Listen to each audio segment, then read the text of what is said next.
Presidential Debate Night 2020.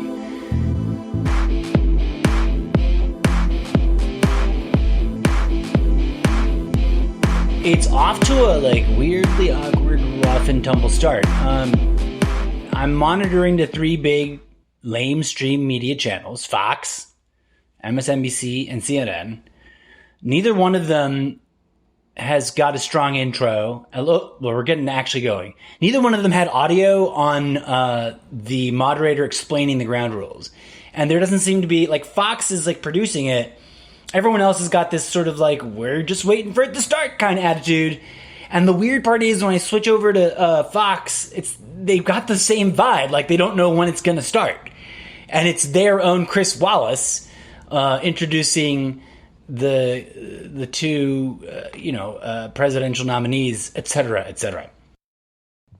It was really weird and awkward. None of the channels had a setup. It's nobody knew how to start the show, and all of them took the live feed to the moderator, Chris Wallace, before he was ready, and he was still shuffling around and muttering to himself a little bit, and he turned behind him to signal to someone, and it was just sort of lack of fanfare, lack of intro, and then he started talking as if there'd been a big package with graphics and music and stuff, but there wasn't.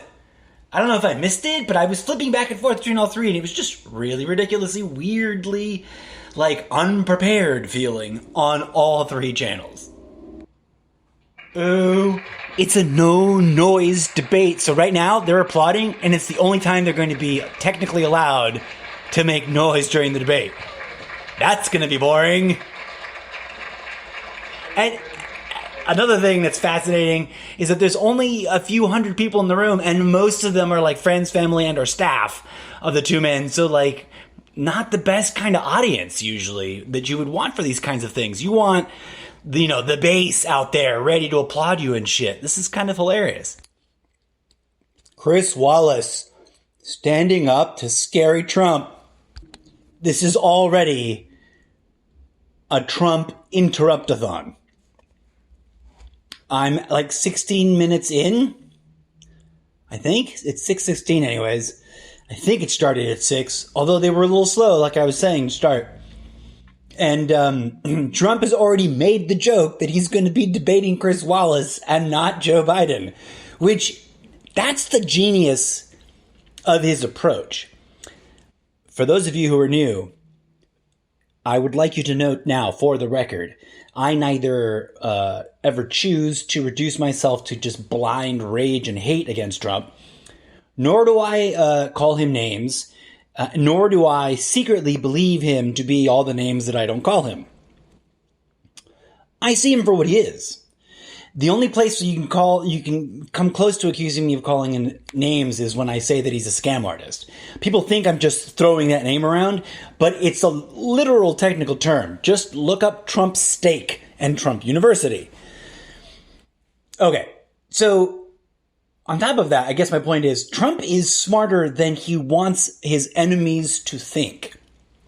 And he's really, really clever at stuff completely just running roughshod over everyone else in a room, even when there's supposed to be rules, norms, and decorum that are followed, not because they're law, but because there are perceived consequences.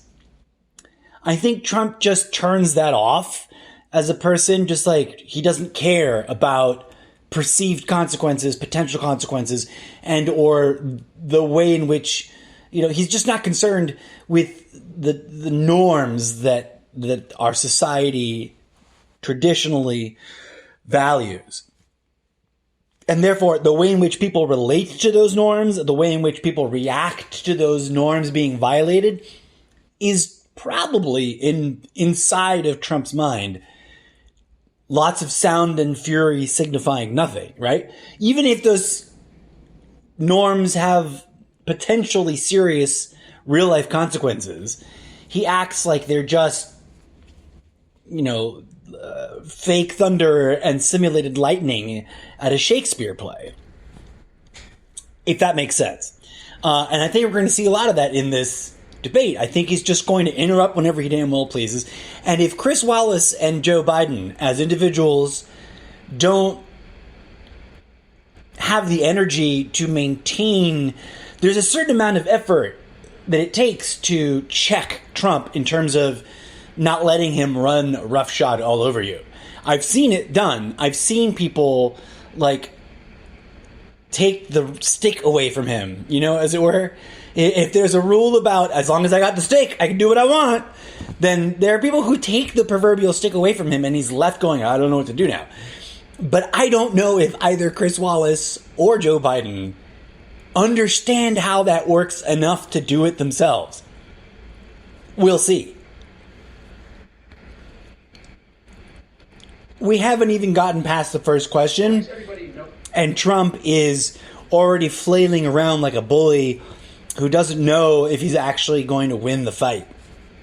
It's kind of impressive. And immediately after I had paused it to talk my last little set of thoughts, is Biden ready to sort of endure the onslaught?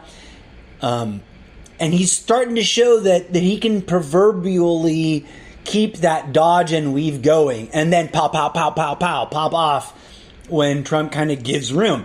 Because one thing Trump needs for his machinations to work is for the opponent to be talking. And to be saying things to, like, trigger him. Like, he needs to get triggered. You can see it. Sometimes he just doesn't know what to say, so he stops and he listens. And then you talk and you say stuff. And then suddenly he goes, there's the thing I know. I can shout about that.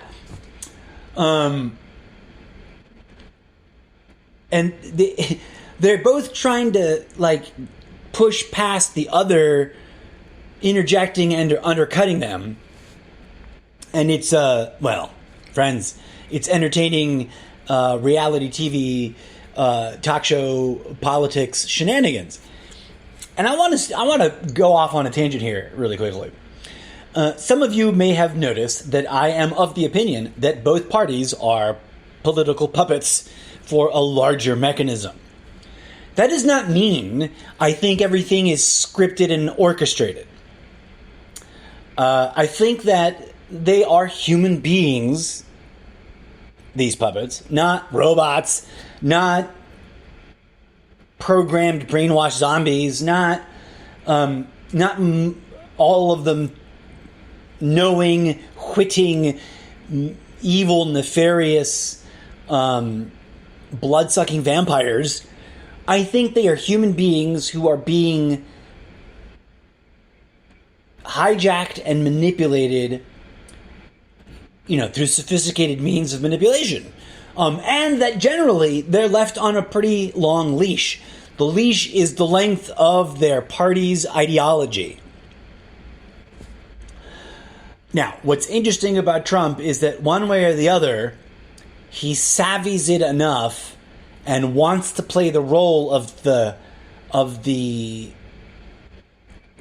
rebellious renegade with, a chip on his shoulder that's going to fight a good fight against the evil cabal of manipulators that control things from the shadowy background.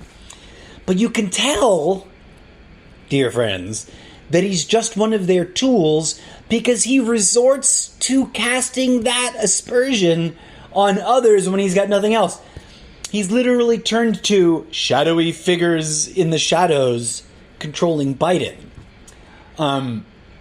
Meanwhile, doing the bidding of whoever it is gave him the $421 million in credit, and also sort of generally acquiescing to the military-industrial complex, although also doing things that rubs the military-industrial complex the wrong way. We'll see how this develops. I just think they're starting to find their rhythm if we're going to go with boxing as an analogy. And I'm borrowing from their earlier language. They were totally talking in the hours and days prior to this debate like luchadores talking shit on their opponent, right? Like, I'm going to tear his head off. Like, one of them literally said that about the other. I don't remember which said it about whom, but they're going to knock each other's heads off, and this kind of talk from their mouths. I'm not talking about spin from the talking bobbleheads that are commentators. I'm talking about the candidates themselves talking like they were going to a street rumble, which of course they categorically are not. They are two make-upped and television coiffed entertainers verbally sparring and jabbing about a controlled set of voter triggering subject matter. Okay. Let the show go on for further commentary. Here's the downside. I don't know for a fact, but I can very easily imagine that a vast majority of the base is only interested in watching Trump get the zingers. They don't even care with what he's talking about, right? They don't care what the zingers are about. They don't care if he just calls by names or if he says things of substance in a powerful way that really, it doesn't matter, as long as he's jabbing and interrupting and derailing and distracting from. Joe Biden had a very huge point at the end of this first segment. Chris Wallace just closed the first segment, and he's trying to transition to the second segment, which is apparently going to be about COVID-19. And Biden had a really delightful, just like easy, like sucker punch to the jaw, which was, he said that was a really productive segment, wasn't it? And then he tragically then gave Trump what he needed. I don't know if I'm remembering this out of order, but it's my memory seems to indicate that he said the productive segment bit first, and then Trump sort of muttered, but hadn't really built anything cohesive yet. And then Biden said, keep jabbering or blathering or babbling, man. Like something really sort of like, bordering on the kind of schoolyard taunt that Trump almost deals with exclusively.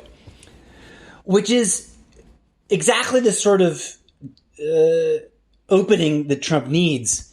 And although Biden's comment was smart and savvy and exactly the sort of thing that encapsulates what those who are supporting him for better or worse, with passion or enthusiasm or sort of, pinched noses at this point, we're all feeling, because they're all sick and tired of the way Trump does things. But Trump was savvy enough to throw down something that resonates with his base on the same sort of point. He's just like, the people understand, Joe. The people understand. And that's the sort of word voodoo magic that Trump has in terms of how he engages with his base. If there's one thing that the left has consistently underestimated about Trump, is that he's savvy enough to know some of the, like, how to utilize, what the fuck is he doing kind of way that's confusing to the outside, the tools of psychological indoctrination, of sort of, training them by repetitious saying of the things that must be trained. He knows how to induce his audience into the shared sensation of being in on it, whatever it is, even if they don't even really know what it is. Trump has sort of created his own language because it's one of the things that drove me nuts about him, because I was well aware of this long before he declared his political interests. When he talks, he will drive a person who likes well-ordered discussion mad, because he just spirals. He speaks like a person impassioned, and not necessarily like at a final draft of anything, right? And that's what people mean when they say that he just sort of says it like it is and talks like a real person. And he does. And he creates a sense of being a part of it, even if he's just incoherently run-on sentencing himself through vague statements and open-ended claims that seem to not really connect to anything. As long as you already feel like you're in on it, you can project. The audience can project whatever assertions and conclusions and dots that they're trying to connect for themselves, or that he has previously indoctrinating them with, or, previously declared for them to think about, or previously repeated it enough times for them to sort of have floating in the back of their heads. So, at any rate, I digress. The next segment should be interesting. Okay. So another observation about the way this debate is structured. Chris Wallace, who was on the record at some point in the last 48 hours, I think on Fox, although I'm sure I caught the clip on another platform. Not that I don't watch Fox. I actually watch Fox aplenty because they give President Trump sort of the most coverage, actually. If you want to see what Trump is saying live on television, then Fox will have it. For sure. No question. Except there's been a couple of occasions where they weren't taking the live thing. And I can't remember what they were right now because I didn't write them down. But anyways, I digress. So a few days ago, or in the last 48 hours, Wallace made a statement saying that he wanted the audience to be focused on the debate, the discussion, and not so much who the moderator is, what the moderator thinks, and whether or not the moderator is determining or fact-checking statements of either person, which is interesting. So he's not interjecting, Chris Wallace is not interjecting, or correcting anyone for misleading or erroneous statements. He is shepherding the equal time, don't everybody talk at the same time, sort of, sir, it's the other guy's turn. Can you please let the other person talk? That's what he's doing moderation-wise. And he's obviously posing the questions to them. And here's the interesting thing I've noticed. I don't want to say insight. I haven't had any insight about it yet, but here's the interesting detail that has caught my attention. This is the second question, so I don't know if it's going to be a persistent model, but we'll see. But for the first two questions, he kind of gave a block of information and then asked a sort of from each of yours perspective, why do you think that your opinion is the best opinion, or why do you think you're right? To both of them at the same time. So there has not been as I think, although I guess maybe I could be wrong about this, but it seems a bit more common to sort of run with questions that you go specifically to the individual and then let the other person. Anyways, it's just an interesting way that he's asking them. That he's asking them to address the audience, or rather address the subject matter in terms of why the audience should listen to them.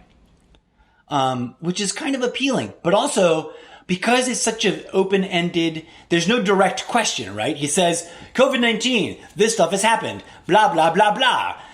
Explain to us why, what each of you would do in 2021 and why your plan is the better plan.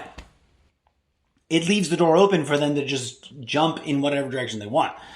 And as we've already seen in the first segment, both participants in this debate spiraled way out of control and really focused on wrestling time away from the other. So he asked this question about COVID, And he gives it to Biden, and he says, "You've got 2 minutes uninterrupted." And Biden's like, right off the cuff, flippant remark is, "Good luck with that," which I just think is hilarious. That for as sleepy and slow-witted as Trump would have you believe, Biden's the one with the funnier repartee, in my humble opinion. In terms of like which puppet is more entertaining, to my sensibilities, yeah, I would be more pleasantly entertained with a Biden than I ever would be with a Trump type character. But that's got nothing to do with anything. I just thought it was funny. I've always found it fascinating that when it suits Trump to vilify Big Pharma, he vilifies Big Pharma. And when it suits Trump to praise these great American companies that are the same companies that he vilifies as Big Pharma, he praises them. And somehow his base doesn't seem to comprehend that he's flip-flopping and being two-faced about the same group of corporations. And the truth of the matter is, there is always... The truth of the matter is, as I've said before, there's this strong pull towards thinking in monolithic terms and making broad, sweeping generalizations about huge categories of, big blocks of things. But just like one's own life experience can be about a series of interactions with representatives from a large group of people, or from a particular group of people, one cannot automatically then say, that all of those people are monolithically the same. That's absurd and ridiculous. But he does that, and he does it in both directions, right? Like, he vilifies the whole demographic, and then he praises the whole demographic. And he does that, that's the way he is about everything. Illegal immigrants are, on one day, all rapists and murderers that are coming here to kill your children and take your jobs. And then also, occasionally, they are his favorite people that he loves and admires and respects for whatever reasons, and that support him. How do you not understand that he's cavalierly working with these, juxtaposed, oxymoronic, self-contradictory, mutually exclusive biases, and expecting you not to go, wait, what? How can it be both at the same time? Because the reason people should be asking is because he speaks of them in absolute terms. Obviously, nothing is absolute, so it is both at the same time. But the way he uses them, it's as if they were not, depending on which he needs in the moment, which is an obvious form of self-evident. It's like it's self-evidently a kind of manipulation, is my point there. But I'll rein in the commentary for a minute and let them go on and see what comes of it. Trump just said one of the dumbest things he could possibly have said, because someone's going to go look it up and prove him wrong. He just said to Joe Biden that he probably played more golf than he does. Well, Biden said something about, instead of dealing with the pandemic, he went and hid in your golf course. And Trump retorted, you probably play more golf than I do. And that's really, really, really unlikely, because, believe it or not, after promising during the 2016 election, after promising that he would not waste 1 minute and that he would be working hard all the time, I'm fairly certain that Trump holds the record for most hours spent on a golf course, which just coincidentally happens to be his own property that the taxpayers are paying him to let him use. Something that I'm sure everyone watching has already noticed, or is so used to, from the fact that it's just sort of a general rule of thumb, but I think is worth calling out. Neither of them have actually done a very good job of clearly and directly and thoughtfully answering the actual questions asked. They've all gone spiraling out of control, trying to score points against each other. And I don't know if that's just baked into the cake to how political, ideological debates have gotten over the years, and with the shortening of attention spans and the playground, brutalization of it. Everything's turned into a playground fight. After school, and they'll sort of start in the general direction of what sounds like an answer to the question that's been asked. And then next thing you know, we're tumbling down some steep hill and driving towards some other points, some other thematic, content that's related, but not an actual answer has been formed. It's interesting, and I wonder how much worse it'll get during the rest of this debate. So, the COVID question has gotten spirally out of control and broken up into three big chunks, during which these three big chunks, Trump has pushed his fantasy narrative that he did the best that he could possibly do, and that Trump wants, that Biden, he's constantly accusing Joe Biden of wanting to destroy America.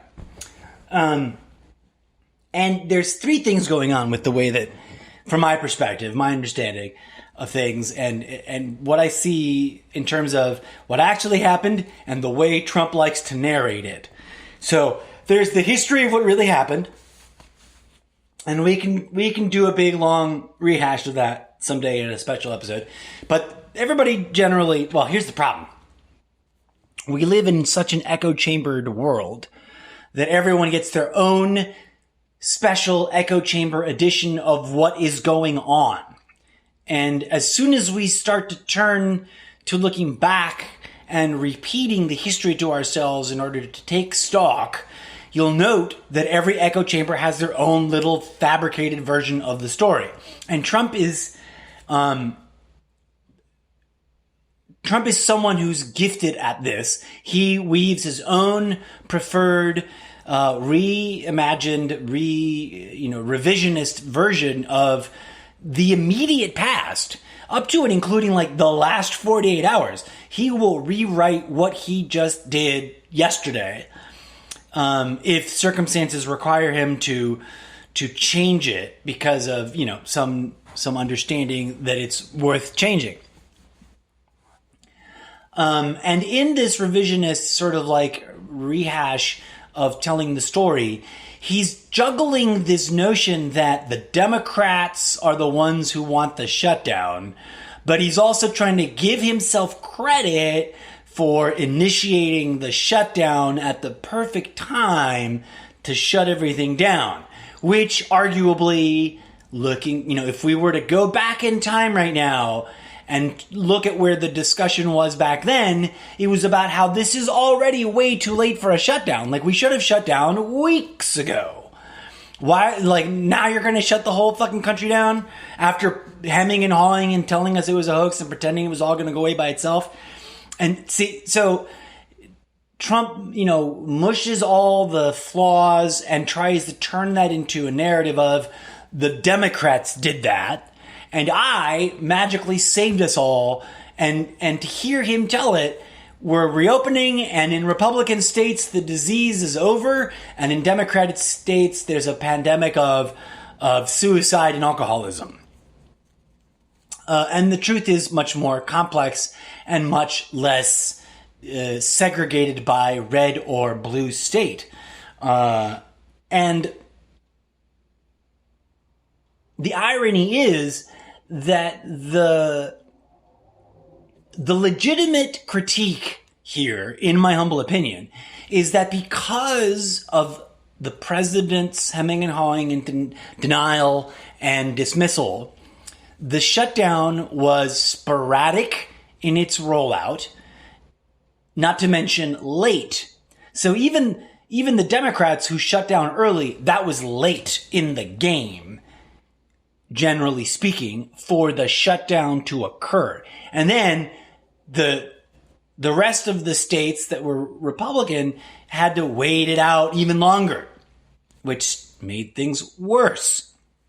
Now, to hear Trump complain about how victimized he is, you would think that for some reason that's inexplicable, the Democrats are blaming him for the existence of the virus and the disease. And this is just simply not so. What they are saying is the way in which he handled things with this grab bag clusterfuck of denial and delayed reactionary type choices is what led to the death toll and the infection totals being as high as they are now, and has allowed the baseline for both to remain relatively speaking high, if not prompted it to grow exponentially at times. Are we still in the middle of a first wave that has had a couple of different steps of plateauing and then further escalation? Are we moving on to a third wave? It's hard to tell. I'm inclined to believe that it's more likely to be the first rather than the second. But what's fascinating is that he manages to just keep interjecting and keep spinning this revisionist narrative and trying to blame Biden for things that he had nothing to do with, like the shutdown. He simultaneously just complained about all the problems caused by the shutdown without acknowledging that he ordered the states to enact the shutdowns. He just didn't give them any guidance, right? So he literally said on record, on live broadcast events of his own, that he does not take responsibility for what is going on, in an attempt to sort of make it sound like he had nothing to do with it, while accusing or trying to lay the blame on Biden, who literally was in no position of power and can't be held accountable for any of the choices made by either party at the time because he was just a private citizen.